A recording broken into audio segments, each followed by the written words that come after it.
Jonathan Williams is the president, chief economist at the American Legislative Exchange Council, and I'll be with him in Florida next week for Wednesday and Thursday's broadcast. And you can get a ticket to go see that if you go to ALEC, ALEC.org/Hugh. 100 people limit in the room there. 1,000 state legislators coming, Jonathan.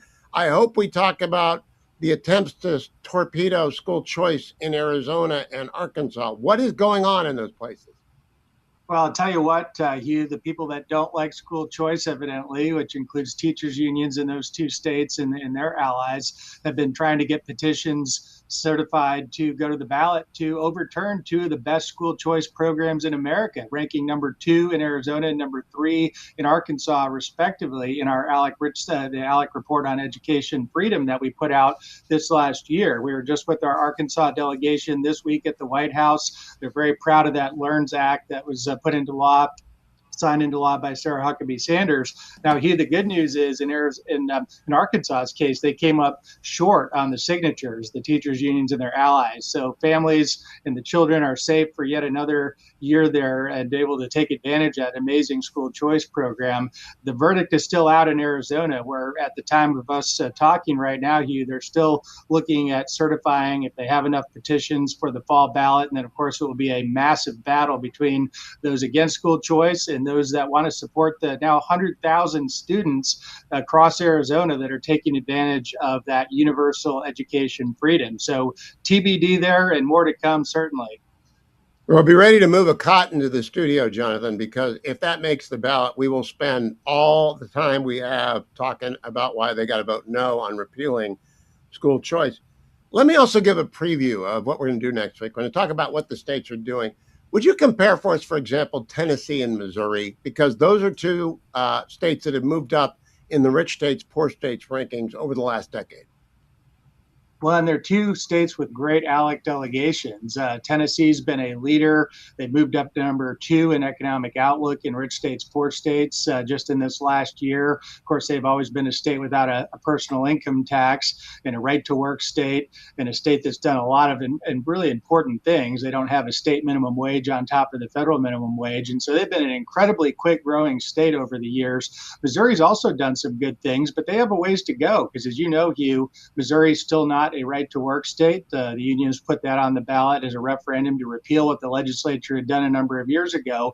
And then what's on the ballot in August is they're looking to become a no income tax state. I know Governor Kehoe's really being a leader on that, as well as a ton of our other great conservatives, the members of Congress, state legislators, fully support that effort to put it into the hands of the legislature to repeal the personal income tax. But the interesting thing when you look back a little bit on this, Hugh, is kind of a tale of two states, if you will. They share a border, but they've really diverged when it comes to their economic policy over the last 25 years, where you go back to the turn of the century or 1998, I guess, they were about the same population size.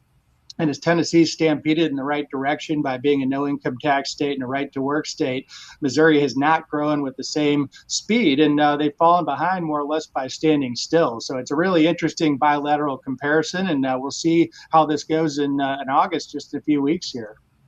When we talk next week, and again, Wednesday and Thursday, I'm broadcasting live from Orlando with Jonathan and the gang from ALEC, and go to alec.org/Hugh if you want to be a ticketed member in that audience.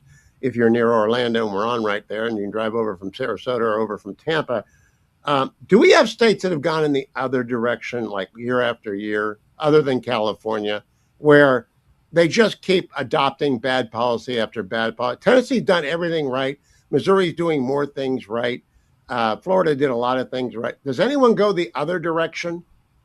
Well, unfortunately, there's enough of those examples as well. I mean, you look at Virginia recently, you and I have talked about that one a lot, Hugh, and then Colorado. I mean, Virginia at one point was number 3 in rich states, poor states. Colorado at one point was number 2.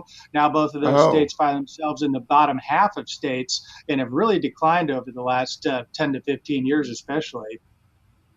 And they're out population. I thought Colorado still was growing in population, though.